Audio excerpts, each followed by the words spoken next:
Andi Aswan ada kemungkinan ada lagi yang goyah dan sebagainya.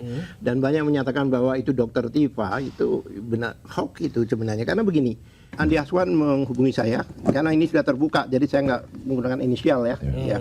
Dia menghubungi saya dan menyatakan, Pak Alkatiri, ini saya dapat WA dari seseorang yang bernama Tifa. Ini nomor ini nggak ada, Bang. Ini dijebak Anda, saya bilang. Saya nggak tahu, ya kan? Saya masih positif ya, berpikir positif. Disitulah itu terkonfirmasi buat saya bahwa itu baru mulailah pendekatan pada Dokter Tifa. Oke, Mas Abdullah dulu nih. Boleh. Tadi kan di video juga udah bilang nih Mas Abdullah, apa Mas Andi Aswan juga bilang bahwa ada yang goyah lagi kan. Dan yang goyah kata Dokter Tifa. So, gimana dulu deh? Goyah apa? Pohon goyah. Jadi satu hal lagi ya, artinya barusan ini yang dikatakan bahwa Andi Aswan ada kemungkinan ada lagi yang goyah dan sebagainya. Dan banyak menyatakan bahwa itu Dokter Tifa itu benar hoax itu sebenarnya. Karena begini, bahkan hari raya 2 hari, kalau 23 itu, Andi Aswan menghubungi saya karena ini sudah terbuka, jadi saya nggak menggunakan inisial ya. Ya. Dia menghubungi saya dan menyatakan, Pak Alkatiri, ini saya dapat WA dari seseorang yang bernama Tifa. Ada fotonya dan sebagainya gitu. Seseorang namanya Tifa. Cuma saya heran juga, biasanya orang kalau tidak menulis namanya di HP itu kan nggak keluar namanya, berarti kan nama itu baru dibuat. Iya kan? Kalau dia nggak punya nomornya kan, kok ada gitu loh. Nah, oke lah, saya ikuti aja. Pada itu dia telepon bahwa besok mau ngajak ketemu. Mau ngajak bertemu, yaitu di satu kafe di Tebet. Ya kan? Terus saya bilang, nah, dan di situ dalam WA itu dikatakan saya ditemani oleh Pak Alkatiri. Oleh sebab itu Andi telepon saya. Telepon saya, kemudian saya bilang nggak mungkin lah. Karena saya nggak ada di Jakarta. Waktu itu saya di Denpasar. Ya kan? Saya di Denpasar, saya nggak di Jakarta. Dan kemudian dia kirim ke saya itu nomor saya kirim, saya cek ya, kita bukan sekali 2 kali ya, kita komunikasinya 3 kali ya, karena saya cek. Oke, matiin dulu, saya cek nomor dikirim. Saya cari ini di nomor Dokter Tifa itu kan semuanya saya punya. Terus di circle-nya saya juga punya kan, ada grup kan. Saya cek. Ini nggak ada, nomor ini nggak ada, aku bilang. Ini nomor ini nggak ada, Bang. Ini dijebak Anda, saya bilang. Saya nggak tahu, ya kan? Saya masih positif ya, berpikir positif. Kemudian dan satu hal lagi, ada yang aneh. Dia katakan ditemani Alkatiri, tapi pakai Q. Alkotiri. Alkotiri. Dan itu beberapa. Alkatiri, Kotiri. Nah, soalnya kan Katiri pakai K ya. Iya. Itu tidak biasa, tidak lazim. Dia biasa. Dan Dokter Tifa sendiri tidak pernah manggil saya Alkatiri. 1 tahun loh kita kenal, tiba-tiba keliru kan nggak mungkin kita WA-WA dan sebagainya. Nah ini agak aneh juga. Hanya saya konfirmasi ke beliau, saya kirim ke Dokter Tifa, saya tanyakan, dokter ini ada nggak di circle? Ini nggak ada. Mau ajak ketemu. Kalau emang benar, ya kan gitu. Berarti kan besok itu sama Pak Alkatiri. Disitulah itu terkonfirmasi buat saya bahwa itu baru mulailah pendekatan pada Dokter Tifa. Ya. Ada pendekatan ke situ ya. Di situ kan, nggak mungkin sebelumnya wah dia begini, kenapa baru mulai? Yes. Iya kan, logikanya kan begitu. Berarti yang ke Solo dan sebagainya, isu-isu dan sebagainya sekarang melibatkan banyak orang ya, Yusuf Kala, terus ketua DPR dan sebagainya, udah kemana-mana lah gitu. Nah itu, saya pikir ini siapa sih yang bikin orkestra seperti ini, kan pasti ada dalangnya hal-hal seperti itu. Nah, akhirnya saya kembalikan. Dokter Tifa itu tegas, bahkan beberapa hari yang lalu kita juga mengundang Ainus ya, kita konferensi pers, dia katakan tidak ada. Bahwa saya tetap istiqomah, saya tetap berjuang, ya kan? Tidak sedikit pun tersirat baik di benak Dokter Tifa maupun lawyer-lawyernya bahwa itu akan ada pendekatan.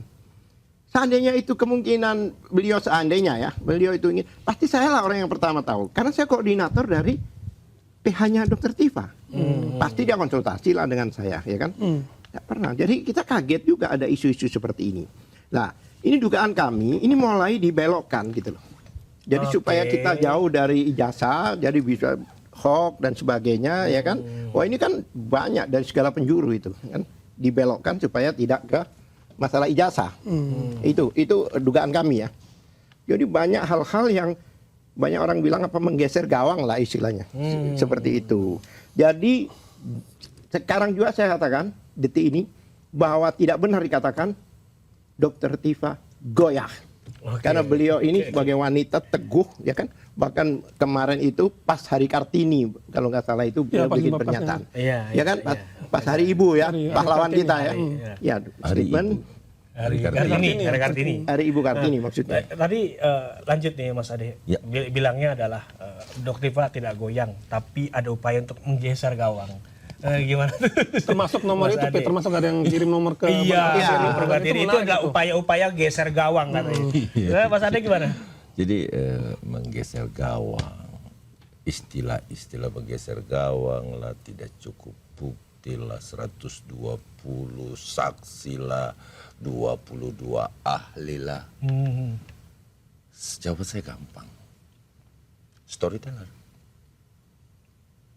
Apa? No fakta. Bahwa kemudian saat ini faktanya adalah Dr. Tifa, Dr. Roy Suryo, terus kemudian beberapa di klaster kedua, klaster 1 ya, klaster 1, statusnya tersangka. Apa poinnya di situ dengan narasi itu? It's not better. Gak ada beda. Kan sama. Situasinya saat ini adalah bagaimana melepaskan status tersangka itu kan keinginan klien kan biasanya. Ini kan nggak ada.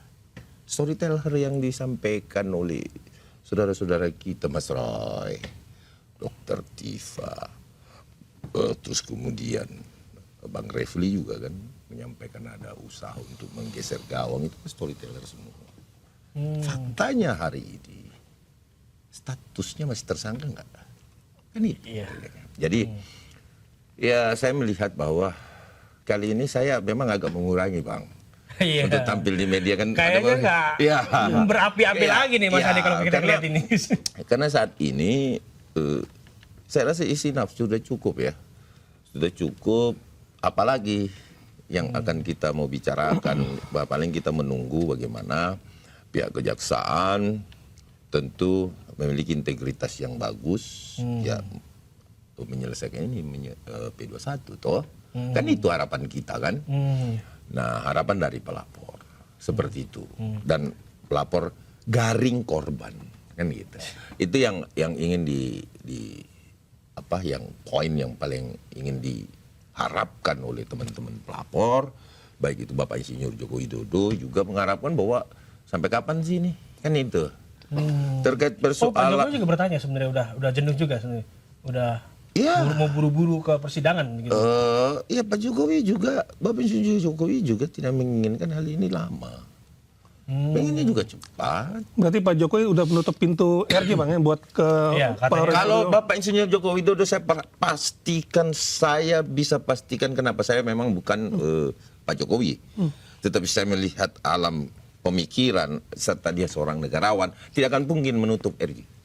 Tapi sebelumnya sebentar. Tetapi kan bukan cuma Pak Jokowi pelapor bos. Yang lain mau nggak? Bang Andi Aswan termasuk. Bukan, Pak Andi Aswan bukan pelapor. Dia pelapor ini. Jadi gini, yang pelapor itu ada 4. Pradi. Bapak Insinyur Joko Widodo, Lei Chumanan, atau Pradi Bersatu, kemudian ada Maret Samuel Soiken, kemudian Andi Kurniawan. 2 adalah relawan, 1 organisasi, dan satunya adalah advokat. Bukan, satunya adalah Pak Insinyur Joko Widodo sendiri. Organisasi advokat maksudnya. Jadi 2 organisasi relawan. Oke? Nah, kalau Bapak Insinyur Joko Widodo, saya nggak mendahului Tuhan, tetapi ketika melihat karakter beliau, rumah beliau terbuka, siapapun dia terima. Artinya Pak Jokowi pintu maafnya tetap terbuka, tapi yang 3-nya nanti dulu nih gitu. Bukan, artinya iya betul. Yang 3-nya nanti dulu gitu kan. Yang 3 ini, ntar dulu nih. Karena kenapa? Belajar dari persoalan Bang Rismon. Bang Rismon ini ditentang Pak. Oh, Bang Rismon sendiri sebenarnya nggak ditentang dari 2-3 pelapor ini yang lain itu nggak mau bos. Nggak mau supaya Bang Riki dapat RJ. Nggak mau RJ. Oh. Dan kami berusaha konekin gitu loh. Karena kenapa? Ini apa adanya ya kita bicara ya. Yes. Ya, gitu. Kalau Bapak Presiden Joko Widodo orang sangat bersahaja, Bos. Orang kampung, Bos. Ya kan? Saya melihat beliau itu, aduh, nggak mungkin ditutup pintunya itu. Tetapi yang tiga, apakah ini mengizinkan? Ya. Apakah ini mau bersepakat untuk selanjutnya? Belum tentu.